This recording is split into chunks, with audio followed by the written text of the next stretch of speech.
اگر فن سے علم سے آتا ہو رزق تو میاں صاحب فرماتے ہیں بے وقوفاں دے نوکر ویکھے دانش مند سے آنے، بے وقوفاں دے نوکر ویکھے دانش مند سے آنے۔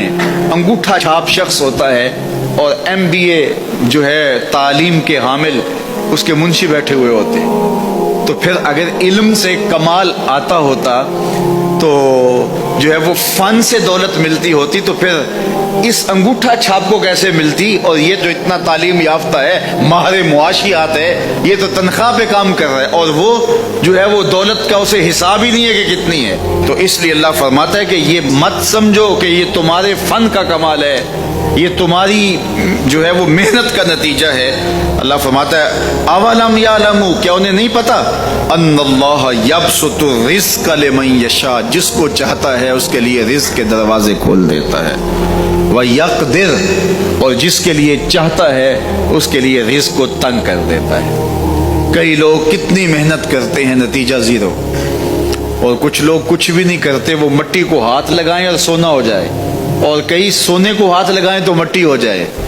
تو پھر کوئی طاقت کار فرما ہے نا جو مٹی کو سونا بنا دیتی ہے اور سونے کو مٹی بنا دیتی ہے۔ اللہ فرماتا ہے اس کو پہچانو، وہ کون ہے؟ وہ تمہارا رب ہے۔ مومن کا توکل اور مومن کا بھروسہ اللہ کی ذات پہ ہونا چاہیے۔ جب ہم اللہ کی ذات پہ اپنا مکمل بھروسہ، جسے توکل کہتے ہیں، قائم کر لیں گے تو میرے اور آپ کے آقا و مولا نے ارشاد فرمایا کہ اگر تم اللہ پر توکل کا جو حق ہے وہ ادا کر دو تو وہ تمہیں ایسے رزق عطا کرے جیسے پرندوں کو عطا کرتا ہے۔ جب گھر سے نکلتے ہیں تو اس وقت وہ خالی پیٹ ہوتے ہیں، اور جب واپس آتے ہیں تو کبھی بھی کوئی جانور بھوکا واپس نہیں آیا، اور سب سے اچھا کھاتے بھی یہ۔ ہمارے علاقے میں تو زیادہ باغات نہیں ہیں، امرود کے باغات ہمارے علاقے میں پائے جاتے ہیں۔ تو امرود کے باغ میں جو اگر کوئی دیہات کا شخص ہو یا جس کا امرودوں کا باغ ہو یا امرودوں کے باغ میں اس کا آنا جانا رہا ہو، اس سے پوچھئے کہ سب سے اچھا پھل امرود کے پیڑ پہ اچھا دانہ کون سا ہوتا ہے؟ کوئی آپ کو کہے کہ یار امرود توڑ کے لاؤ، میٹھا ہو اور جو ہے وہ پکا ہوا ہو اور ذائقے دار ہو، تو وہ جاؤ توڑ کے لاؤ۔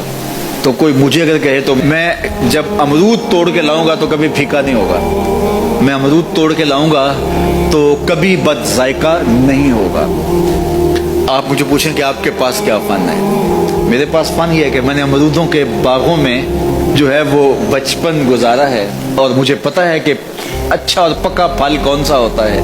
لیکن میں آپ کو نشانی بتا دیتا ہوں، اب نئی نسل انہوں نے نہیں دیکھا، آپ باغ میں جائیں اور شاخوں سے لٹکے ہوئے امرود دیکھیں، جس امرود کو طوطے نے کھا کے چھوڑا ہو اس کو آپ توڑ لیں، میٹھا بھی ہوگا، ذائقے دار بھی ہوگا، ایکسپورٹ کوالٹی سے بھی بہتر ہوگا۔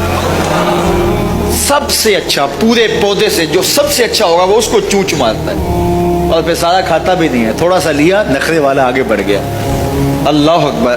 تو جو ایکسپورٹ کوالٹی ہوتی ہے اس سے بھی بہتر وہ کھاتا ہے۔ تو یہ اللہ پر توکل کرنے والے ہیں۔ ہمیں تو پتا ہوتا ہے نا ہم نے دکان پہ جانا ہے، ہمیں پتا ہوتا ہے ہم نے فیکٹری کام پہ جانا ہے، ہم نے پتا ہوتا ہے ہم وہ دہاڑی فلاں جگہ کرنے جانا ہے۔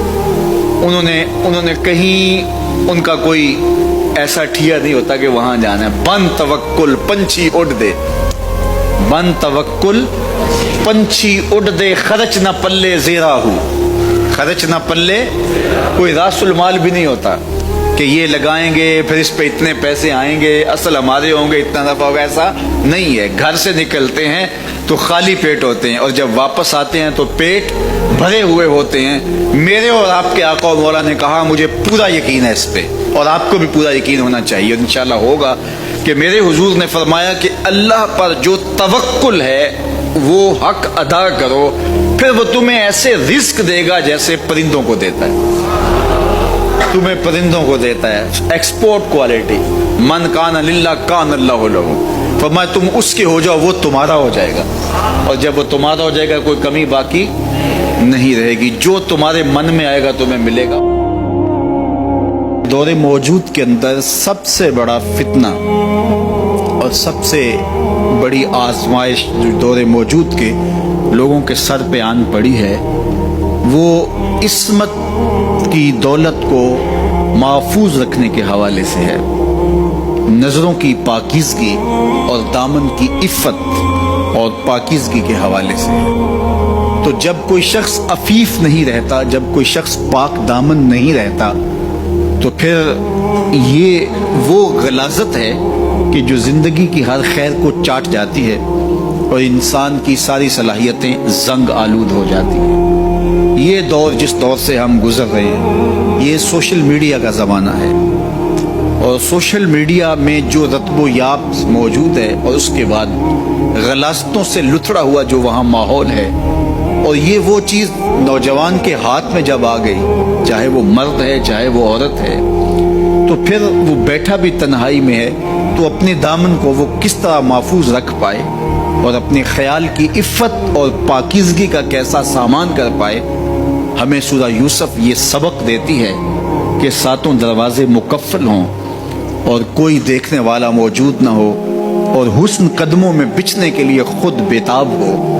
ایک یقین اور ایک عقیدہ ایسا ہے جو دامن پہ ایک دھبا اور ایک چھینٹا بھی گناہ کا نہیں پڑنے دیتا، اور وہ یقین یہ ہے کہ میرا اللہ مجھے دیکھ رہا ہے۔ ہمارے معاشرے کا ایک بہت بڑا مسئلہ حسد ہے، بغض ہے، کہ باہمی حسد نے ہمارا سکون چھین لیا ہے، ہمارے قرار کو لوٹ لیا ہے۔ چھوٹے سے لے کر بڑے تک حسد کی آگ میں جل رہے ہیں، بھائی بھائی کا گلا کاٹنے کے لیے تیار ہے، اور قومیں ایک دوسرے کے ساتھ حسد میں مبتلا ہیں۔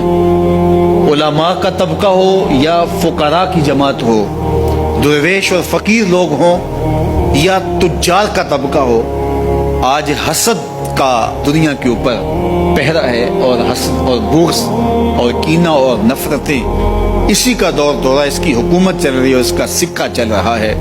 حکومت کے ایوانوں سے لے کر کے فقیر کی جھونپڑی تک آپ کو حسد کی ہی شہنشاہی دکھائی دے گی۔